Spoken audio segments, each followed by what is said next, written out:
नमस्कार. मी भाऊ तोरसेकर. तुम्ही बघत आहात प्रतिपक्ष.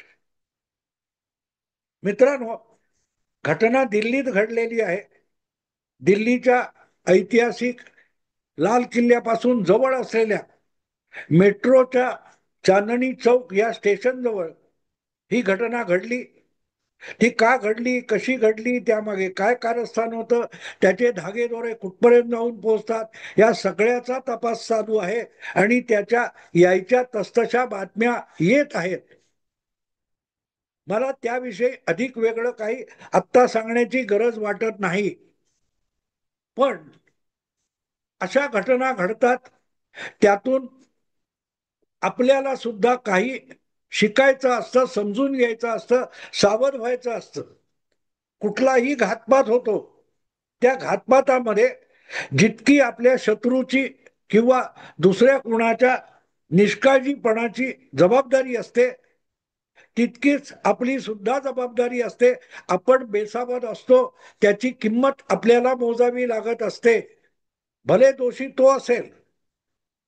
गाडी चालवणारा दारू पिऊन गाडी चालवतो आणि अपघात होतो, आणि त्यात जर आपल्याला इजा पोहोचत असेल, आपल्याला अपघात होत असेल, आपण जखमी होणार असू, तर जितका तो नशा केलेला ड्रायव्हर दोषी असतो, तितकेच आपण सुद्धा दोषी असतो.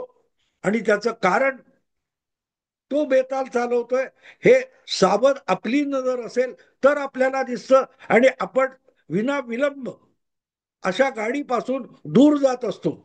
पण आपलं त्या गाडीकडे लक्ष देत नसेल तर मात्र त्याच्या गाडी समोर आपण येतो आणि आपल्याला धडक बसत असते.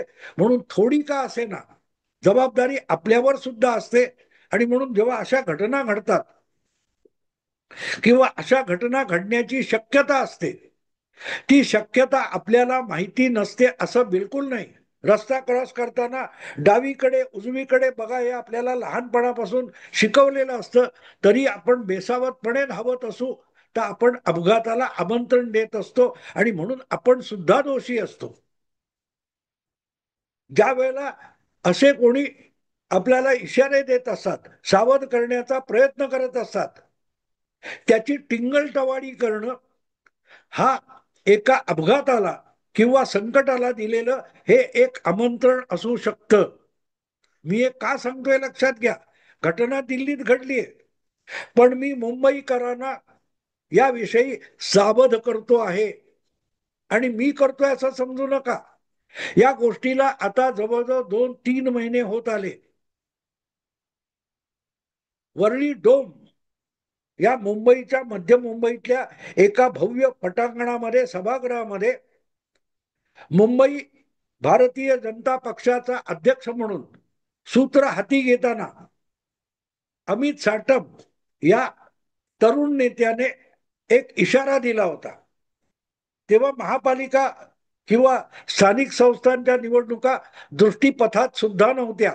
त्या घ्याव्यात यासाठी राजकारण, घोषणा, ओरडाआरडा, प्रतिक्रिया चालू होत्या. पण निवडणुका आता येऊन जवळ ठेपल्यात अशी परिस्थिती नव्हती.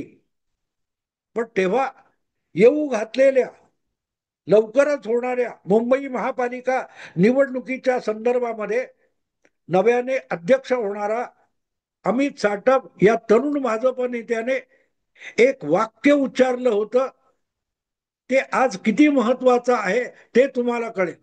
पण ज्या वेळेला त्याने ते उच्चारलं, तेव्हा आपल्याकडच्या बुद्धिमान पत्रकारांनी, अतिशहाण्यांनी, विश्लेषकांनी त्याची खिल्ली उडवण्याचा प्रयत्न केला होता.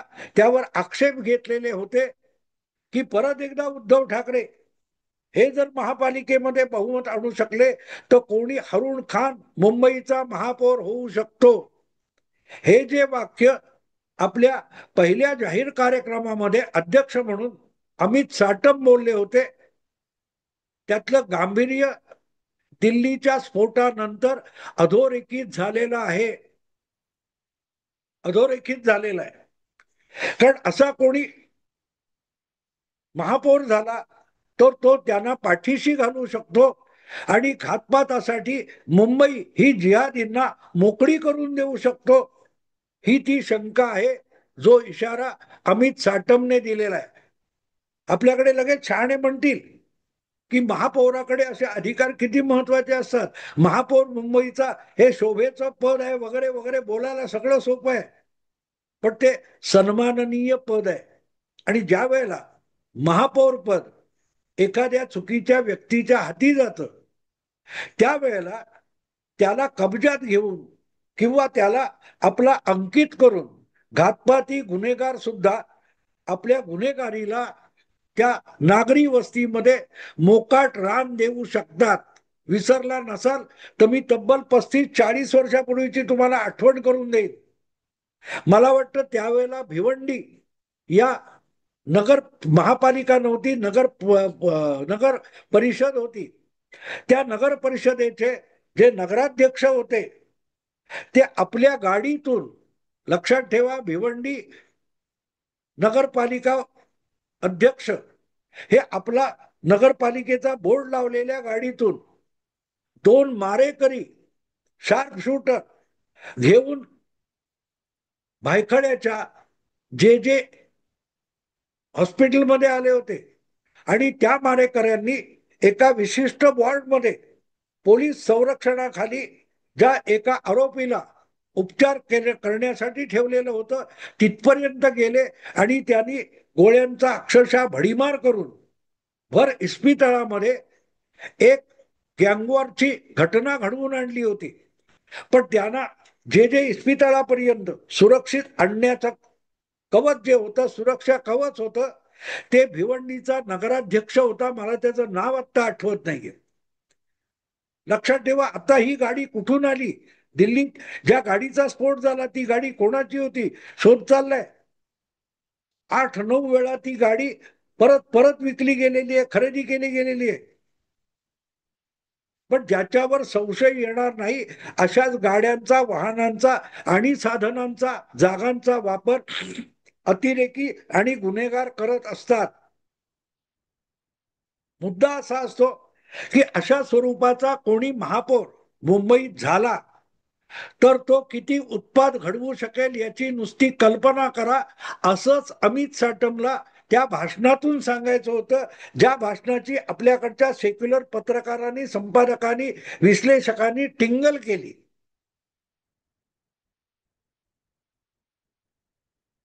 हरुण खान हे नाव दुय्यम आहे, कुठला तरी खान होईल असं मला वाटतं अमित साटम बोलला होता. पण खान प्रत्येक मुस्लिम हा अतिरेकी नसेल, पण 90% अतिरेकी जगातले जगाच्या कानाकोपऱ्यामध्ये ज्या अतिरेकी घटना घडतायत, घडत आलेल्या आहेत गेल्या 25-30 वर्षामध्ये, त्या प्रत्येक वेळेला कुठला ना कुठला कुठल्याही देशाचा मुस्लिमच जिहादी अतिरेकी घातपाती म्हणून का पकडला जातो याकडे पाठ फिरवता येणार नाही. ते निखळ सूर्यप्रकाशा इतकं सत्य आहे. आणि म्हणून उद्धव ठाकरेंना मतं मिळाली, बहुसंख्य किंवा बहुमत जागा मिळाल्या, तर कोणीतरी खान मुंबईचा महापौर होईल असं अमित साटम जेव्हा म्हणाला, त्याचं गांभीर्य आता दिल्लीच्या घटनेनंतर लक्षात येऊ शकतं की तो उजळ माथ्याने मुंबई महापौराच्या गाडीतून अशा घातपात्यांना कुठल्याही कानाकोपऱ्यात घेऊन जाऊ शकतो. साधारणतः महापौराची गाडी म्हटल्यानंतर कुठल्याही सुरक्षा स्थळी सुद्धा अडवून रोखली जाणार नाही. थोडंफार होईल, नाही असं नाही, पण तरीही महापौराबरोबर बसलेली व्यक्ती ही घातपाती, जिहादी, अतिरेकी, फिदाईन असू शकते. म्हणून पोलीस सुद्धा, सुरक्षा व्यवस्था सुद्धा थोडीफार सैल पडते, ढेपाळते. आणि म्हणून महापौर पद हे दिखाऊ असलं तरीही महत्वाचं इतक्यासाठी आहे की त्या महापौर पद आणि ती जी व्यवस्था किंवा त्याचा जो शिष्टाचारी सोय आहे, त्या सोयीचा गैरवापर होऊ शकतो याकडे अमित साटमनी लक्ष वेधलेलं आहे. ज्या दिवट्यांना ते कळलेलं नाही त्यांना ते आत्ता कळेल, त्यांना ते आता कळेल. कारण अशा बेसावध लोकांमध्ये, वस्त्यांमध्ये जागी जाऊन काहीतरी उचापत करणे हा जिहादी अतिरेकाचा खरोखरा परिणाम असतो.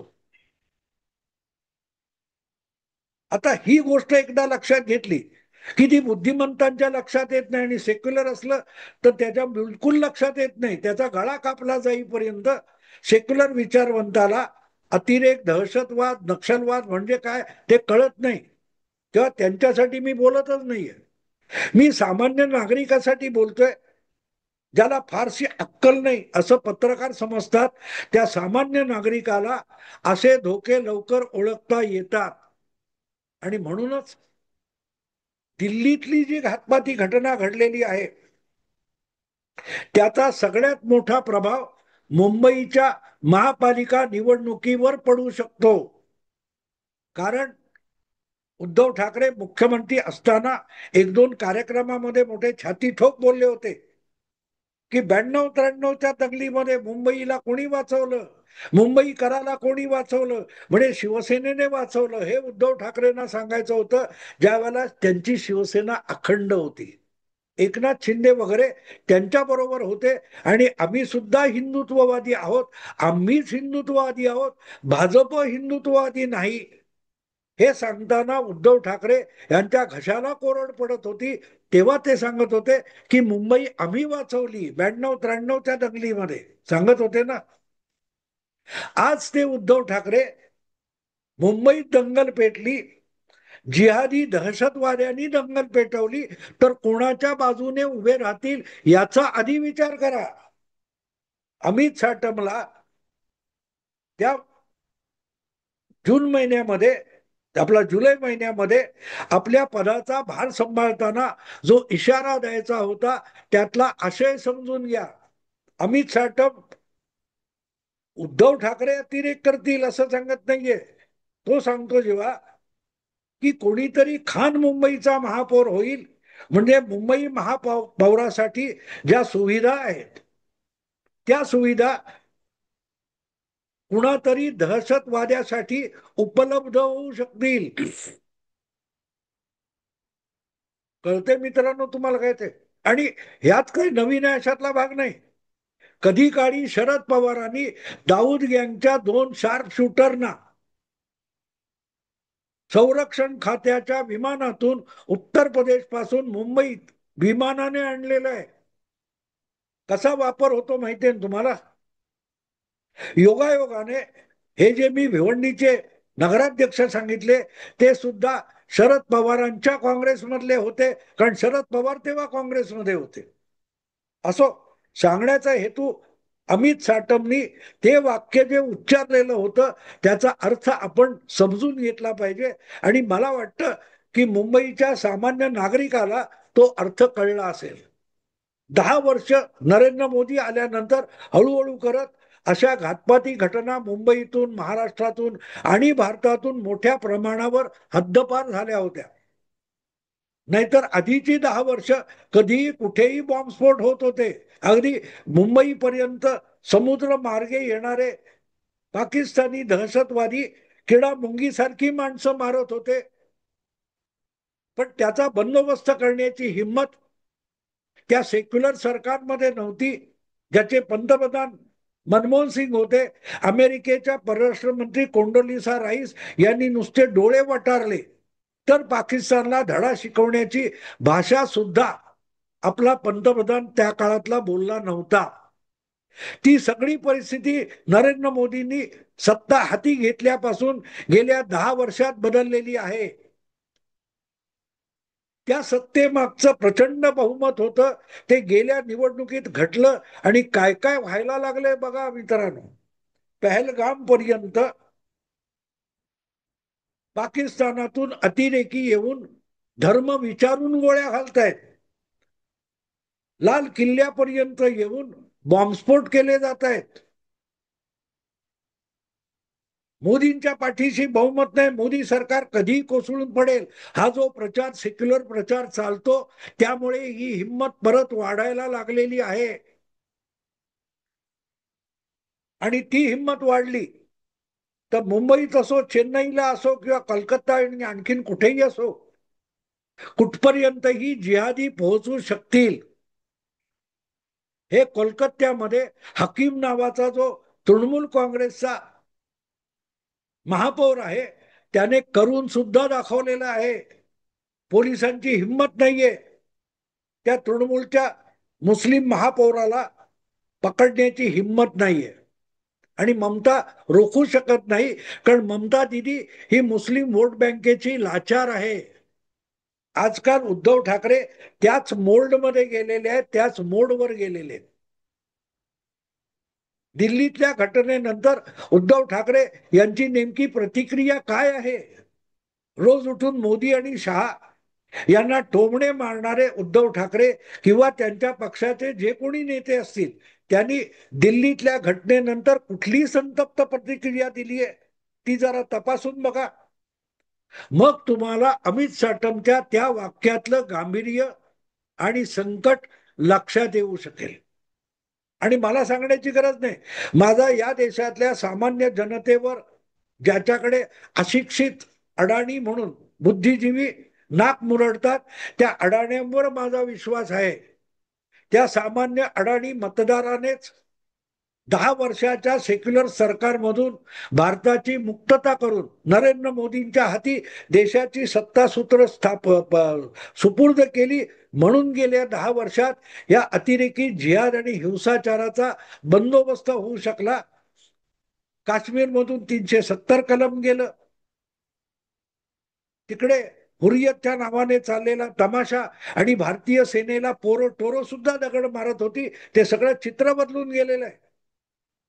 पण त्यानंतर तिसऱ्या निवडणुकीत बहुमत थोडं काय घटलं आणि दहशतवाद जिहाद डोकं वर काढायला लागलाय. त्याचा परिणाम लाल किल्ल्यावर दिसला. 2,900 किलोग्रॅम स्फोटक गोळा करण्यात आली. एक महिला डॉक्टर AK-47 आपल्या गाडीच्या डिकीत ठेवून फिरायला लागली. त्याचं कारण 1 वर्षापूर्वी लोकसभा निवडणुकीत घटलेलं बहुमत आहे. आणि म्हणून अमित साटम जे सांगतो ते गंभीरपणे समजून घेतलं पाहिजे.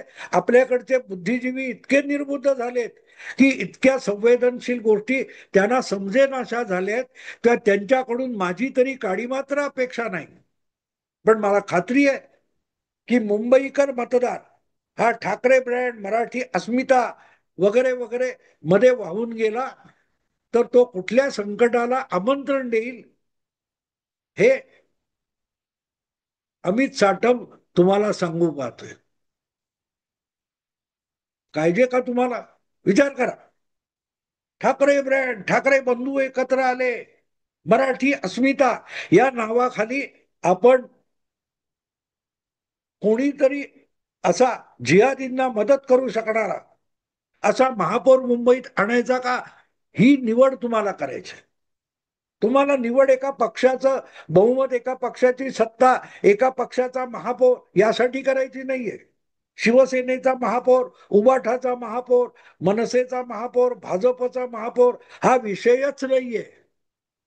दिल्लीच्या लाल किल्ल्याजवळच्या बॉम्बस्फोटाने तुमच्या समोर अतिशय मर्यादित पर्याय ठेवलेले आहेत.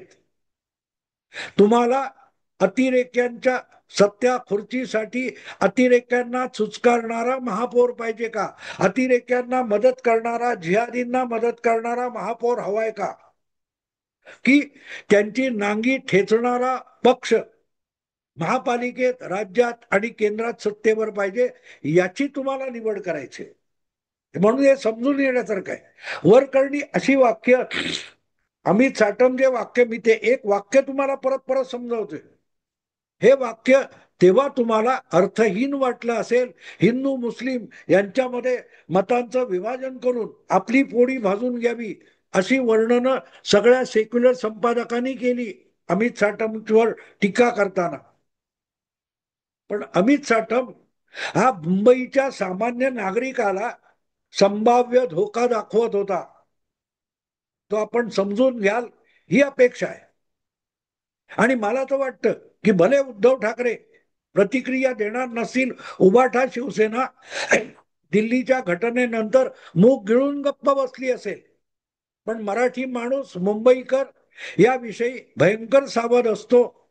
आणि म्हणून मराठी अस्मिता ही टिकवायची असेल तर त्याला हिंदू म्हणून जगावं लागेल आणि हिंदू म्हणून जगणाराच मुंबई वाचवत असतो. तो एका नावाशी, एका पक्षाच्या नावाशी निगडीत नसतो.